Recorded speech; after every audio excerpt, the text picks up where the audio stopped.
할렐루야. 오늘도 하나님을 예배하러 오신 여러분들을 우리 하나님이 기뻐하시며 은혜와 복을 주시기를 주님의 이름으로 축복합니다. 지난 시간에 창세기 1장 1절부터 5절까지 천지를 창조하신 일에 대한 말씀을 전했습니다. 우리의 신앙의 가장 기본적인 요소가 바로 창세기 1장입니다. 태초에 하나님이 천지를 창조하시니라.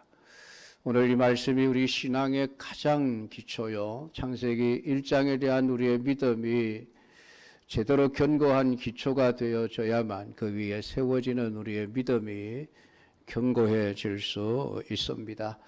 그래서 우리가 늘 신앙 고백을 하면서 전능하사 천지를 만드신 하나님 아버지를 내가 믿사오며 라는 이 고백을 우리가 늘 해야만 하는 것입니다. 하나님이 세상을 창조하셨습니다. 이 창조신앙은 굉장히 중요하죠.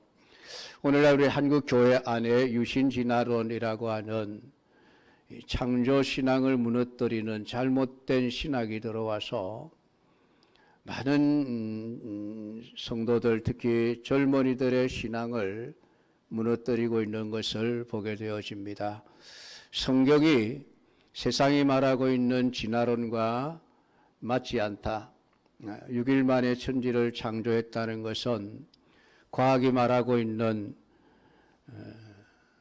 수백억 년, 140억 년이나 되는 이 우주의 나이와 도무지 맞지 않다. 그러니까 성경을 새로 해석해야 된다. 6일 창조를 버리고 하나님이 세상을 창조하시되 진화의 방법으로 세상을 창조했다고 가르치는 유신진화론이 엄청나게 많은 반향을 일으키고 있습니다. 그래서 많은 성도들이 거기에 넘어가서 신앙이 무너지는 안타까운 모습들을 보게 되어지는데, 성경은 우리에게 분명히 말씀하고 있습니다. 세상 과학이 무엇이라고 말하든 성경은 하나님께서 세상을 6일 동안에 창조하셨고 또 그 창조를 말씀대로 창조하셨다라고 우리에게 말씀하시며, 진화의 과정을 통해서가 아니라 처음부터 하나님 완전한 종류대로 모든 것을 창조하셨다라고 우리에게 가르치고 있습니다. 그래서 이것이 무너져 버리면은 우리는 성경 전부에 대한 우리의 믿음이 무너질 수밖에 없습니다. 그래서 창조에 대한 신앙을 여러분들이 보다 분명하게 믿고 신앙생활을 해야만 하는 것이고, 우리가 창조에 대해서 믿을 때에 지난 시간에 말씀을 드렸습니다마는 하나님이 말씀으로 이 세상을 창조하셨다는 것에 대해서 우리가 확신을 가지고 신앙생활을 해야만 합니다. 하나님의 말씀이 얼마나 큰 권능과 능력을 가지고 있는가라고 아는 것을 우리가 믿어야 하는데, 하나님의 말씀은 아무것도 없는 가운데서 모든 것을 존재하게 하는 능력이 있음을 믿어야만 합니다. 그 말씀의 능력을 믿을 때에 오늘 내가 가지고 있는 것이 아무것도 없다 할지라도 하나님의 말씀은 우리의 모든 삶의 상태를 언제든지 모든 것이 풍성하도록 바꾸어 놓을 수 있는 능력을 가지고 있다는 것을 우리가 믿어야만 합니다. 그래서 하나님께서 창세기를 기록하면서 창조의 과정 속에 2절에 땅이 혼돈하고 공허하며 흑암이 깊음 위에 있고 여호와의 신은 수면에 운행하시니라. 사람들이 가장 참 논란이 많은 이 부분을 하나님은 창조의 과정 속에서 기록을 하셨고 이런 과정을 거쳐서 세상을 창조하셨다라고 말씀을 합니다. 왜 하나님은 처음에 천지를 창조하셨을 때에 혼돈과 공허와 흑암이 가득 찬 모습으로 창조를 하셨고 거기에 하나님의 말씀을 선포하시면서 하나님 보시기에 아름다운 세상으로 만들어 가셨는가? 성경은 의도를 가지고 그 말씀을 기록을 했습니다. 그것은 혼돈한 상태, 질서가 없고 어디로 가야 할지 무엇을 해야 할지 아무것도 알지 못하는 그 혼돈의 상태를 질서의 상태로 바꾸어 놓을 수 있는 유일한 능력은 하나님의 말씀뿐이 없다라고 하는 것을 우리에게 가르쳐 주기 위함입니다. 공허한 세상, 아무것도 없이 텅 비어 있는 그런 세상 가운데 모든 것이 완전하게 채워질 수 있는 길은 하나님의 말씀의 능력밖에 없음을 우리에게 가르치기 위하여 공허한 천지 위에 하나님은 하나하나 그 안을 가득가득 채워나가시는 말씀의 역사를 나타내셨던 것입니다. 흑암이 깊은 위에 덮여 있어 아무것도 보이지 않는 캄캄한 상태 속에 그 모든 흑암을 걷어낼 수 있는 유일한 능력이 하나님의 말씀의 능력임을 우리에게 가르쳐 주기 위하여 하나님은 흑암이 깊은 위에 있는 상태로 천지를 창조하셨고 거기에 빛이 있으라 말씀하시면서 그 말씀의 능력으로 어둠을 한 곳으로 몰아내시고 이 세상을 환한 밝은 빛의 상태로 만들어 가셨음을 우리에게 말씀해 주고 있는 것입니다. 이렇게 하나님의 말씀이 얼마나 놀라운 능력을 가지고 있는가 오늘 창세기 1장을 통해서 하나님 우리에게 말씀하셨습니다. 그러나 하나님의 말씀이 아무리 무에서 유를 창조해내는 능력이 있고 혼돈을 사라지게 하고 공허함을 채우며 흑암을 빛으로 바꾸어 놓을 수 있는 능력이 있다 할지라도 그 말씀이 나와 아무런 상관이 없다면은 아무 소용이 없는 것이 아니겠습니까? 그러므로 오늘 우리는 하나님의 말씀을 온전히 믿고 그 말씀에 대한 온전한 그 믿음이 내 신앙이 되어져야만 합니다. 그래야 하나님의 말씀의 능력이 나를 통해서 나타나게 되어지니 하나님의 말씀이 선포되는 가정이나 개인의 삶에 혼돈이 사라지고 공허함이 채워지며 어둠이 사라지고 빛의 삶을 살게 되어지는 것입니다. 오늘 이러한 사실은 우리가 하나님의 말씀을 읽고 묵상하는 일이 얼마나 큰 복이 되는지를 가르쳐 주시기 위해서 기록된 말씀입니다. 사랑하는 성도 여러분, 여러분 스스로가 이 말씀의 능력을 믿고 여러분의 귀에 여러분의 가정에 항상 하나님의 말씀을 읽고 묵상하는 성도의 가정이 되어지기를 주님의 이름으로 축복합니다. 여러분만 읽고 묵상할 뿐만이 아니라 여러분의 자녀들의 귀에 그 말씀을 들려주고 그 자녀들 스스로가 하나님의 말씀을 읽고 묵상하는 가운데 혼돈과 공허와 흑암의 삶을 풍요로움과 질서와 빛의 삶으로 바꾸어 갈 수 있는 역사를 경험해 나가는 우리 모든 성도들의 가정이 되어지기를 주님의 이름으로 축복합니다. 오늘 성경은 우리에게 우리가 하나님의 말씀을 알되 그 말씀을 정확하게 알고 있어야 할 것을 우리에게 가르쳐 주고 있습니다. 이 장에서 하나님은 아담과 하와를 창조하시고 에덴의 동산을 만들어 그곳에 모든 것이 부족함이 없이 준비해 놓으시고 그곳에서 살게 하셨습니다.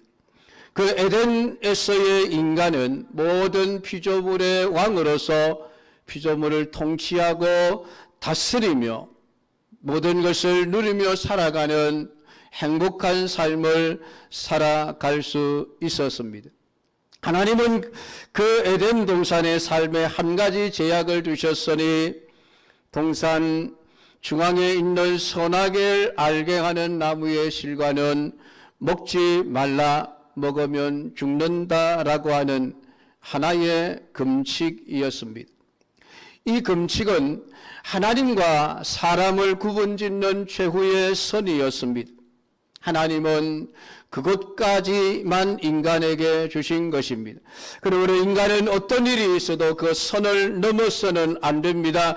그 선을 지키는 한 인간은 하나님과 평화를 누릴 수 있고 하나님이 창조해 놓으신 모든 그 피조물들을 마음껏 누리며 부족함이 없는 삶을 살아갈 수 있었던 것입니다. 그런데 안타깝게도 그 에덴 동산에 인간의 행복을 시기하는 존재가 있었으니 사단입니다. 이 사단은 어떻게 해서라도 인간을 망하게 하고 인간과 하나님 사이를 벌려놓고 인간으로 하여금 영원한 지옥에 함께 들어가게 만들려고 계획을 세우고 실행을 했던 것을 보게 되어집니다. 오늘 이 사단으로 인해서 인간은 결국 하나님과의 관계가 깨어지고 하나님이 주신 모든 풍요로움과 모든 질서와 모든 흑암에서 벗어나는 삶을 잃어버린 채 오늘 우리가 인생의 모든 고통과 질병과 눈물과 한숨과 미움과 죽음 그리고 온갖 악을 행하면서 살아가는 삶을 살게 되어진 것입니다. 오늘 창세기 3장은 왜 우리 인간의 삶에 이러한 고통이 시작되어졌는지 그 문제를 해결할 수 있는 길이 무엇인지를 우리에게 분명하게 가르쳐주기 위하여 기록이 되어져 있습니다. 사단은 우리 사람들보다 이전에 창조된 하나님의 피조물입니다. 그러나 그들은 사람들과 달리 육체가 없는 영적인 존재였습니다. 그럼에도 불구하고 사단은 결코 창조주나 신이 아니었습니다. 하나님에 의해서 존재하게 되어진 것입니다. 하나님께서 사단 그 자체를 만드신 것은 아닙니다. 하나님은 원래 선한 천사들을 만드셨습니다마는 그들 중에 일부가 교만하여 자신이 마치 하나님처럼 될 수 있다는 생각을 가지고 하나님과 그 보좌를 함께 하기 위하여 하나님을 대적하게 되어졌습니다. 그 대표자가 루시프라고 하는 이름을 가진 천사였습니다. 그가 다른 천사들과 공모하여 하나님을 대적하다가 실패하고 하나님에게 쫓겨나 이 땅 위로 쫓겨나 이 땅을 지배하며 잠시 동안 존재하게 되어졌습니다. 하나님께서 그들을 영원한 무지개 속에 던져 놓을 때까지 한시적으로 그들은 이 땅에서 존재하면서 세상을 지배하는 그러한 삶을 살아가게 되어진 것입니다. 바로 그 사단이 하나님이 창조하신 인간이 하나님과 더불어 행복을 누리며 살아가는 것을 시기하고 질투하고 싫어하여 어떻게 해서든지 이 인간을 무너뜨리고자 함으로 하나님의 뜻을 파괴하고자 했던 것입니다. 이 사단이 하는 일들은 가장 먼저 사람들이 하나님의 뜻을 행하지 못하도록 유혹합니다.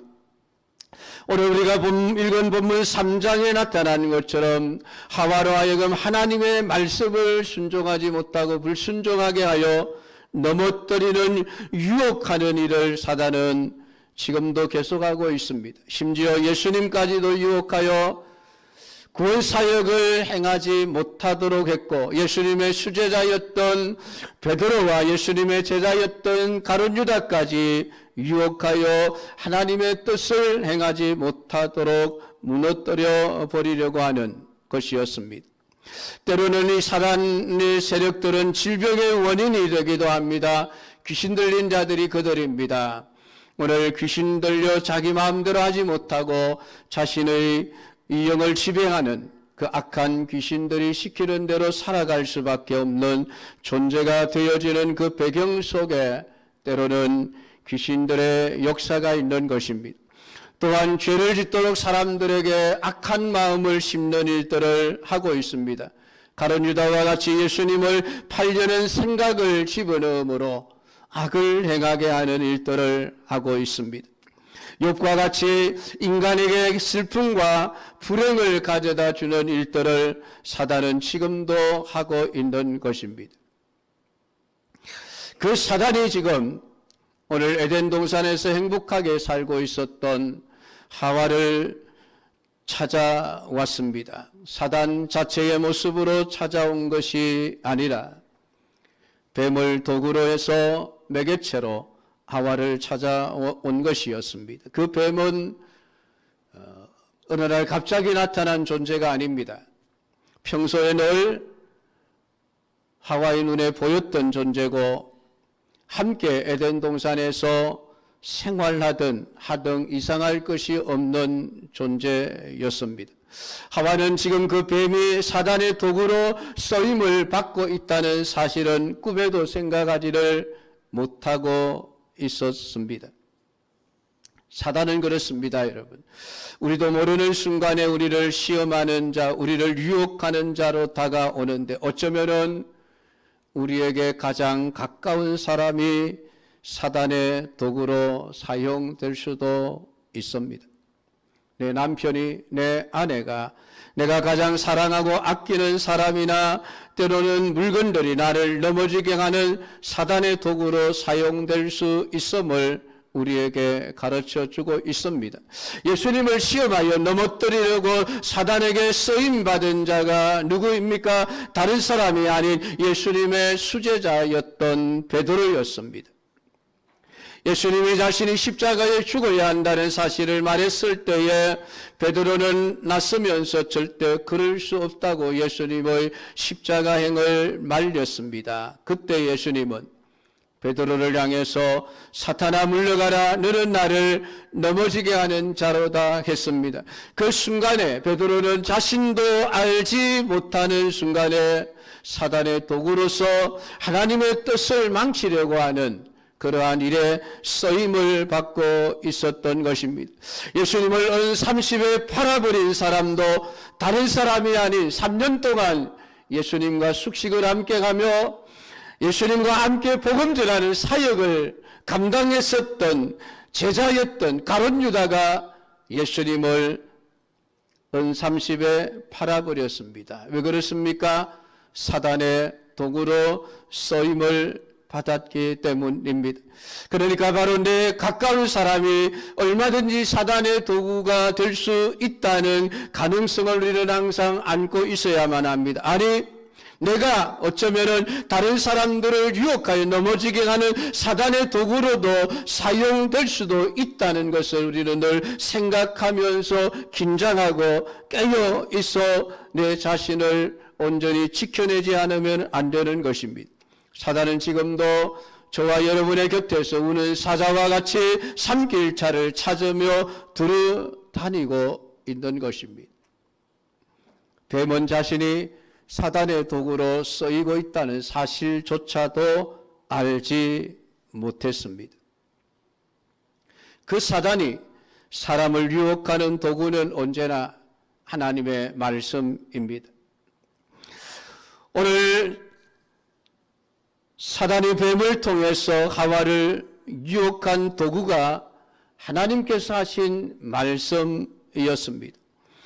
1절을 보면 그런데 뱀은 여호와 하나님이 지으신 들짐승 중에 가장 간교하니라. 뱀이 여자에게 물어 이르되 하나님이 참으로 너희에게 동산 모든 나무의 열매를 먹지 말라 하시더냐라는 질문을 던집니다.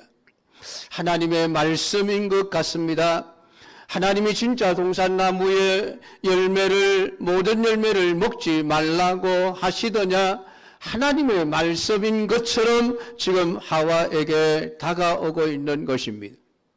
말씀인 것 같은데 전혀 말씀이 아닌 의미를 마치 하나님의 말씀처럼 꾸며서 사람을 지금 유혹하고 있는 것이죠. 지금도 사단은 하나님의 말씀을 도구로 사람들을 유혹하여 영원한 멸망의 길을 걸어가게 합니다. 이단이 무엇입니까? 우리를 망하게 하기 위해서 사단에게 쓰임받는 존재들이 이단들입니다. 그런데 그 이단인들이 믿음의 사람들을 유혹하는 도구가 무엇입니까? 항상 하나님의 말씀을 들고 나옵니다.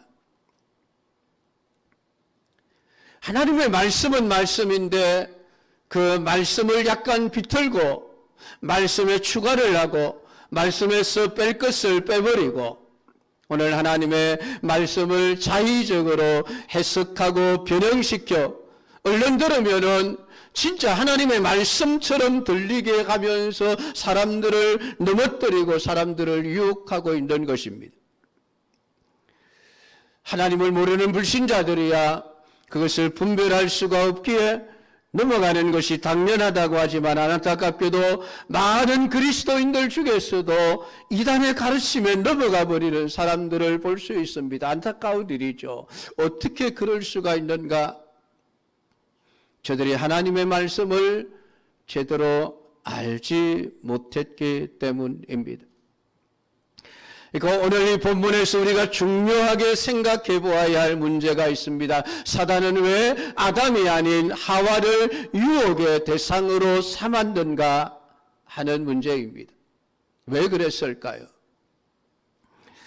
2장 16절 17절을 보면 여호와 하나님이 그 사람에게 명하여 이르시되 동산 각종 나무의 열매는 네가 임의로 먹되 선악을 알게 하는 나무의 열매는 먹지 말라. 네가 먹는 날에는 반드시 죽으리라 하시니라. 오늘 이 말씀은 하와가 창조되기 이전에 하나님께서 아담에게만 하신 말씀입니다. 그러니까 2장 17절 이후에 아담이 모든 동물들의 이름을 짓게 하시고 그리고 나서 하와를 창조하셔서 아담에게 데려오시는 과정이 기록이 되어져 있습니다. 그러니까 선악을 알게 하는 나무의 열매를 먹지 말라. 네가 먹는 날에는 반드시 죽으리라 하시는 이 말씀은 아담만이 들었죠. 하와는 하나님으로부터 직접 들은 것이 아닙니다. 하와가 이 말씀을 들은 것은 아마도 아담의 설교를 통해서 들었겠죠. 간접적으로. 하와를 만나고 난 이후에 아담은 아마 하나님으로부터 들은 이 말씀을 하와에게 전했을 것입니다. 동산에 있는 모든 나무의 열과는 우리가 마음대로 먹을 수 있지만은 선악을 알게 하는 나무의 열매는 먹으면 안 돼.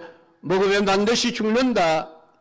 아마도 아담은 하나님의 말씀을 확실하게 하와에게 가르쳤을 것입니다. 그런데 왜 하와는 하나님의 말씀을 정확하게 알지 못하고 있었을까요? 하와는 하나님의 말씀을 정확하게 알고 있지를 못했습니다. 왜 그랬는지 알 수 없지만은 아마도 아담이 하는 설교를 대충 흘려들었기 때문이 아니겠습니까? 선악을 알게 하는 나무의 실과는 먹지 말라. 먹는 날에는 정령 죽으리라 라고 가르쳤지만은 말씀을 들을 때에 아마 정신을 딴 데 두고 있었겠죠. 그러니 아담을 통해서 들은 그 말씀, 하나님의 말씀이 하와의 귀에 정확하게 들려지지가 않은 것입니다. 그러다 보니까 말씀을 자기 멋대로 생각하고 있었던 것입니다. 사단은 이 하와의 영적인 상태, 하나님의 말씀에 대한 상태를 너무나도 잘 알고 있었습니다. 저 하와는 내가 유혹하기 딱 좋은 정도로 하나님의 말씀을 알기는 아는데 정확하게 알지 못하고 있구나라는 것을 알았던 것입니다. 그래서 하나님의 말씀을 정확하게 들은 아담이 아니라 하와를 하나님은 사단은 유혹의 대상으로 삼았던 것입니다. 아니나 다를까 하와의 대답을 보십시오. 여자가 뱀에게 말하되 동산 나무의 열매를 우리가 먹을 수 있으나 동산 중앙에 있는 나무의 열매는 하나님의 말씀에 너희는 먹지도 말고 만지지도 말라 너희가 죽을까 하노라 하셨느니라. 하나님의 말씀을 어느 정도는 아는데 정확하게 알지 못하고 있습니다. 그러다 보니까 하나님의 말씀에 자기의 생각을 덧붙여 버렸습니다. 하나님의 말씀에 먹지도 말라라고 하셨지만은 하와는 만지지도 말라고 하셨다라고 알고 있는 것입니다. 너희는 죽는다라고 분명하게 말씀하셨지만은 하와가 알고 있는 하나님의 말씀은 너희가 죽을까 하노라 라는 정도로 이해를 하고 있었습니다. 오늘 이 말씀은 하와가 하나님의 말씀을 알기는 아는데 얼마나 대충 적당하게 알고 있는지를 가르쳐 주고 있는 것입니다. 하나님의 말씀을 얼마나 소홀히 생각하고 있는지를 알 수 있게 되어지는 것이죠. 사단은 하나님의 말씀을 정확하게 알지 못하는 자들을 언제나 유혹의 대상으로 삼는다는 것입니다. 왜냐하면 우리의 믿음은 하나님의 말씀을 들으면서 나오는 것인데 말씀을 제대로 알지 못한다는 것은 그의 믿음 또한 제대로 되지 않았다는 것을 의미하기 때문에 그렇습니다. 그래서 오늘 우리에게 하나님의 말씀을 제대로 정확하게 알고 정확한 믿음을 가지는 것이 얼마나 중요한지를 오늘 성경은 우리에게 말씀을 해주고 있습니다. 말씀을 아는데 적당하게 엉터리로 아는 것, 이것이 하와의 약점이었고 그 약점은 사단이 틈을 타기에 너무 좋은 것이었습니다. 4절 5절 사단의 설교를 보십시오. 뱀이 여자에게 이르되 너희가 결코 죽지 아니하리라. 너희가 그것을 먹는 날에는 너희 눈이 밝아져 하나님과 같이 되어 선악을 알 줄 하나님이 아심이리라. 아니 하와야, 네가 하나님의 말씀을 잘못 알고 있어. 그 말씀을 그렇게 해석하면 안 돼. 네가 그 선악을 알게 하는 나무의 실과를 먹어도 죽지 않아. 네가 먹으면 하나님처럼 눈이 밝아지니까 하나님께서 먹지 못하게 하신 것일 뿐이야. 네가 잘못 알고 있었어. 이 설교가 왜 하와에게 아멘이 되었을까요? 왜 하와에게 먹혀들었을까요? 하와가 하나님의 말씀을 제대로 모르니까 사단이 해석하는 하나님의 말씀을 그렇겠구나, 아멘 하고 받아들인 것입니다. 이게 문제죠, 여러분. 내가 하나님의 말씀을 제대로 모르니 누가 와서 엉터리 설교를 해도 그게 성경의 진리인지 거짓인지를 분별하지를 못하는 것입니다.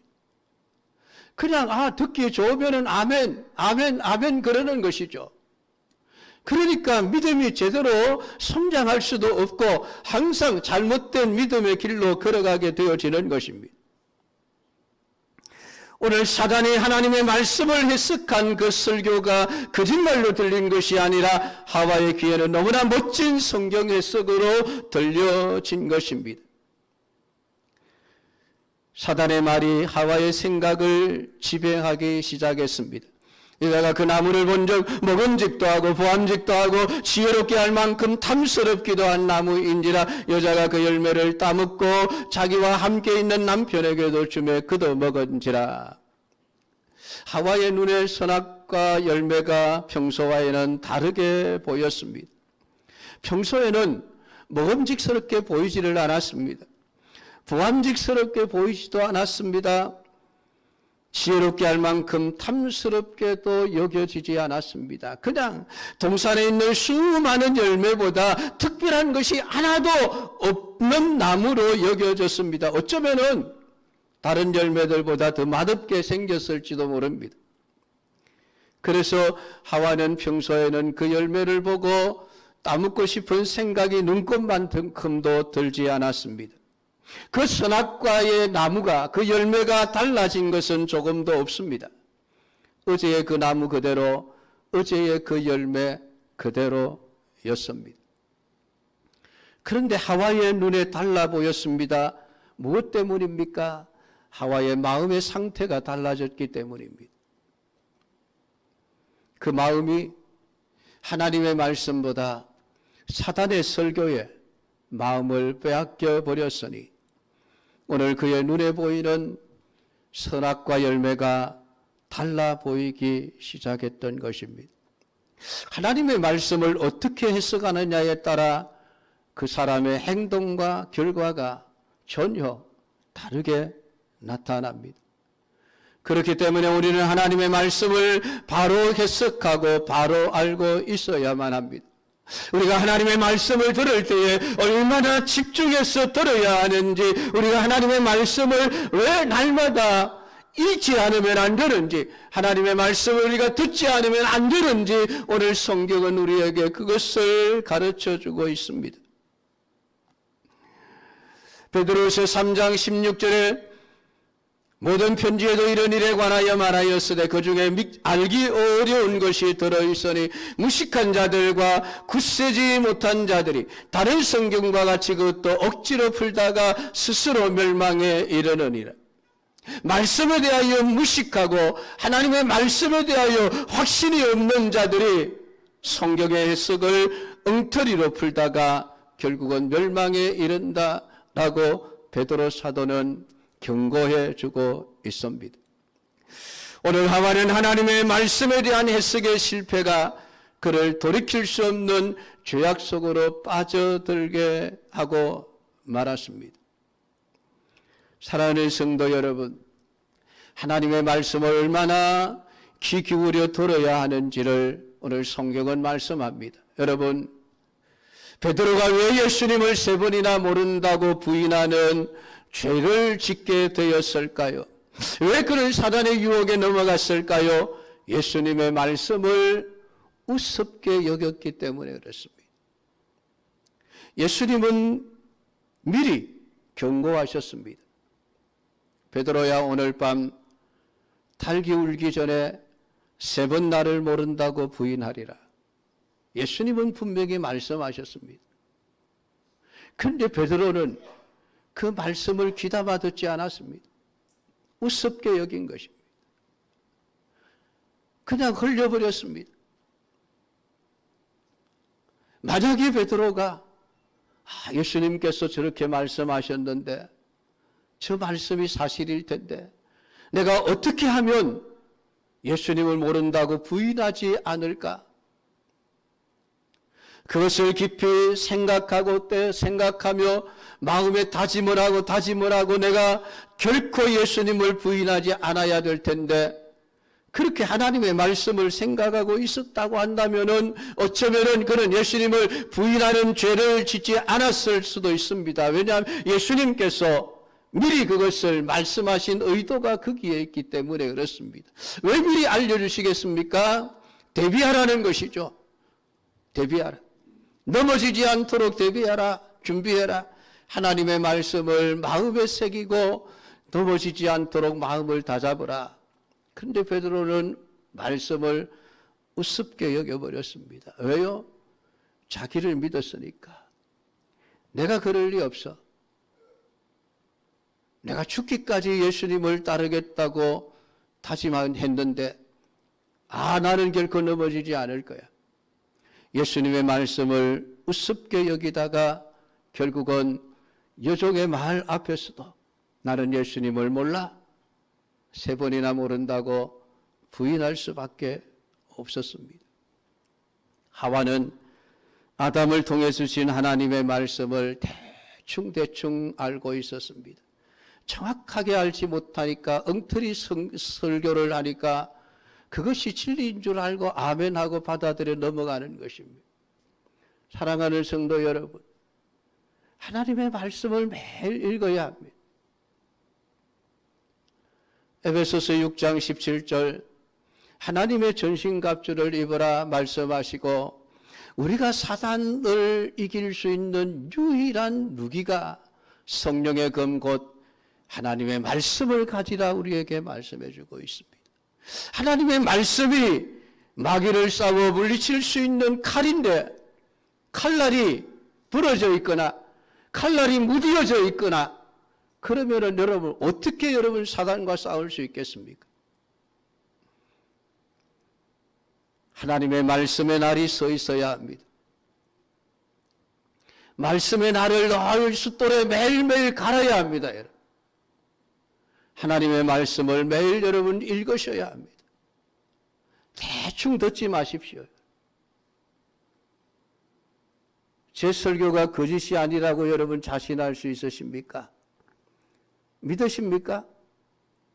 믿어주는 것은 고맙지만은 여러분 확인하십시오. 제가 엉터리 설교를 하는지 진짜 하나님의 말씀을 그대로 전하는지 여러분 스스로가 확인하셔야 됩니다. 그게 안 되면 여러분의 신앙이 무너지기 때문에 그렇습니다. 그러니 여러분 하나님의 말씀을 매일 읽으십시오. 읽고 묵상하고 여러분의 마음에 깊이 새기십시오. 누가 엉터리 설교를 할 때에 저건 하나님의 말씀과 맞지 않아 라고 판단하고 분간할 수 있는 실력이 여러분들에게 갖추어져야 합니다. 그래야 사단의 유혹에 넘어가지 않습니다. 오늘 하와를 보면서 하와가 왜 그렇게 사단의 유혹에 쉽게 넘어갈 수밖에 없었는지, 하나님의 말씀을 제대로 알지 못하니 이렇게 무너지는구나. 오늘 하와가 유혹당한 것을 기억하면서 항상 말씀을 분명하게 알고 확실히 믿음으로 승리하는 성도들이 되기를 주님의 이름으로 축복합니다. 기도하겠습니다. 하나님 아버지 감사합니다. 이 시간도 창세기 3장 하와가 사단의 그 유혹 앞에 넘어져 버린 안타까운 말씀에 대한 기록을 읽으면서 우리 자신들의 신앙을 점검해 봅니다. 하나님의 말씀을 왜 우리가 집중해서 읽어야 하고 제대로 듣지 않으면 안 되는지 오늘 하와를 통해서 우리에게 가르쳐 주신 아버지 하나님, 하나님의 말씀을 제대로 알고 제대로 믿어 어떤 사단의 거짓 유혹에도 넘어가지 않고 믿음을 지켜낼 수 있는 성도들 되게 하옵소서. 예수님의 이름으로 기도드립니다. 아멘.